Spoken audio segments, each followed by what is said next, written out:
तुम्हें किसने कहा था आसमां के गर्म सूरज की तरफ देखो, और इतनी देर तक देखो कि बीनाई पिघल जाए।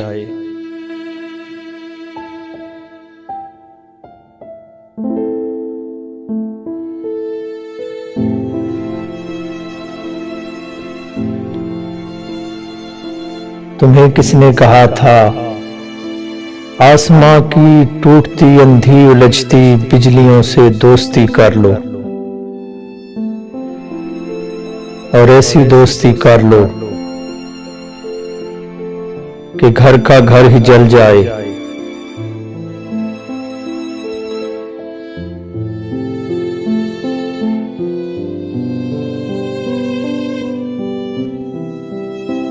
तुम्हें किसने कहा था एक अनजाने सफर में अजनबी राहरो के हमरा दूर तक जाओ, और इतनी दूर तक जाओ कि वो रास्ता बदल जाए। तुम्हें किसने कहा था, तुम्हें किसने कहा था।